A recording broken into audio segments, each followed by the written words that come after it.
अस्सलाम वालेकुम everyone, welcome back. आज हम बना रहे हैं बीफ कोरमा। इसके लिए मैंने 1 प्याली के करीब ऑयल ले लिया है। इसी ऑयल में प्याज़ें ब्राउन की थी, प्याज़ें ब्राउन करके साइड पे रख ली हैं और इसी में बना लेते हैं हम कोरमा बना रहे हैं बीफ का। 2 किलो के करीब बीफ ले रहे हैं। आप चाहे तो मटन भी ले सकते हैं, लेकिन सेम यही स्टेप्स फॉलो करने के बाद आपका कोरमा इतना मज़ेदार बनेगा कि आप यकीन जाने कि कोई मानेगा ही नहीं कि आपने फर्स्ट टाइम ट्राई किया है।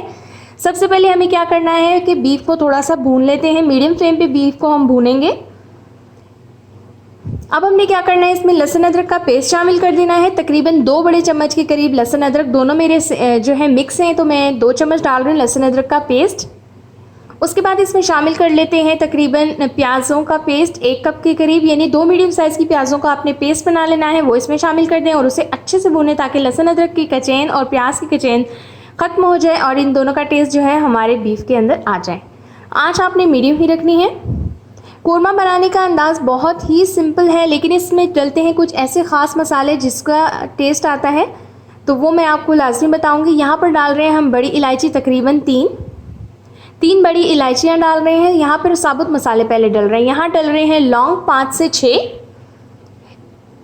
इसके बाद हम इसमें शामिल कर देंगे इलायची, ग्रीन इलायची डाल लेते हैं 6 से 7 के करीब और उनका मुंह हमने पहले खोल लेना। इसके अलावा डाल दिए दालचीनी, 2 से 3 स्टिक्स डाली हैं हमने। यहाँ पर मैं डाल रही हूँ तेज़पात मैंने डाले हैं 3 से 4।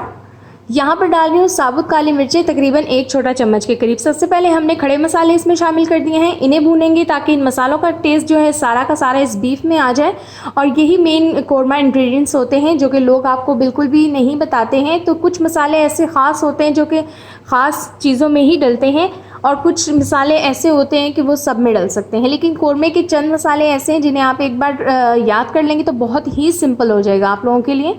भून लें अच्छे से। भून लेने के बाद आपने इसमें मज़ीद कुछ चीज़ें ऐड करनी है, जिसमें सबसे पहले हम ऐड कर लेते हैं पानी ऐड करेंगे 3 गिलास के करीब और इसे हम रख देंगे बॉईल होने के लिए। आप चाहें तो प्रेशर कुकर में रख सकते हैं। मैंने नॉन स्टिक ये जो है एयर टाइट कवर है, इसमें 30 मिनट तक उबाला है, या फिर उस वक्त तक उबालें जब तक कि अच्छे से उबलना चाहिए। ये वो प्याज़ें हैं जो कि गोल्डन ब्राउन कर ली थी। 2 मीडियम साइज़ की प्याज़ें, इनका पेस्ट बना लेते हैं तब तक। यहाँ पर मेरे 30 मिनट गुजर चुके हैं। अगर 30 मिनट बाद भी आपका बीफ नहीं गलता, आप दोबारा से उसको गला सकते हैं या कुकर में स्टीम दे सकती हैं। मैं 2 ऑप्शन दे रही हूँ। मेरा एयर टाइट जार था तो मैंने इसे 30 मिनट मीडियम फ्लेम पे ऐसे ही पका लिया है। यहाँ पर तकरीबन जो बोटियाँ हैं मेरी अच्छे से गल चुकी हैं और पानी भी देखिए इसकी मिकदार आधी रह गई। जितना हमने डाला था उससे भी आधा पानी इसमें रह गया है। अब हम इसमें कुछ मसाले और डालेंगे, जिसमें सबसे पहले हम इसमें शामिल कर देते हैं दही डालेंगे तकरीबन 1 कप के करीब। इसमें टमाटर बिल्कुल नहीं डलते हैं, इसमें डलता है दही। और इसमें डाल देते हैं धनिया पाउडर, तकरीबन 3 बड़े चम्मच। इसमें धनिया पाउडर का इस्तेमाल थोड़ा ज़्यादा होता है। इसके बाद डालेंगे लाल मिर्च पाउडर, तकरीबन 2 बड़े चम्मच के करीब। इसके अलावा हल्दी 1 छोटा चम्मच और नमक हस्बे जायका मैं डाल रही हूँ 1 बड़ा चम्मच। आप अपने हिसाब से डालें, कम ज़्यादा हो तो आप बाद में भी ऐड कर सकते हैं। अब इस सबको अच्छे से भून लें, क्योंकि हमारा जो गोश्त है वो अच्छे से गल तो चुका है। अब हमने क्या करना है, भूनना है। इसकी भुनाई का प्रोसेस स्टार्ट हो चुका है। भूनते भूनते ही ये पकने वाला है, तो इसकी भुनाई में थोड़ा ज़्यादा टाइम देना पड़ेगा। भूने तब तक जब तक कि आपका ऑयल जो है हांडी से ऊपर आना स्टार्ट ना हो जाए। देखिए अब ऑयल अलग हो रहा है, मसाला आपस में सही मिक्स हो चुका है। यहाँ पर हम ऐड कर लेते हैं इसमें गोल्डन ब्राउन की हुई प्याज़ें, 2 मीडियम साइज़ की थी। उसे पेस्ट करने के बाद 1 प्याली बन गया, वो ऐड कर दिया है इसमें। अच्छे से भून लें।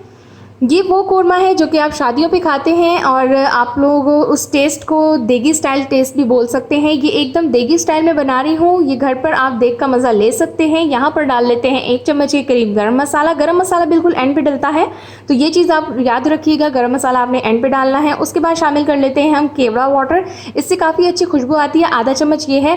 चैनल पर न्यू है तो जल्दी से सब्सक्राइब करें। बेल आइकन छोटा सा आता है उसे प्रेस किया करें, क्योंकि सब्सक्राइब करने का फ़ायदा नहीं है, बेल आइकन दबाएंगे तो नोटिफिकेशन आएगी, तभी आप मेरी ऐसी मज़े की आसान सी रेसिपीज़ इंजॉय कर सकेंगे।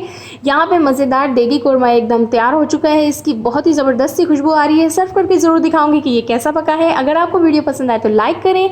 वीडियो से रिलेटेड कोई क्वेश्चन है तो कमेंट सेक्शन में पूछ सकते हैं। आप चाहें कि मैं आपकी बताई हुई कोई रेसिपी ट्राई करूँ, मुझे कमेंट में बताएं। इसके अलावा फेसबुक पेज पर भी आप मुझे ज्वाइन कर सकते हैं। Thanks for watching. अल्लाह हाफिज़।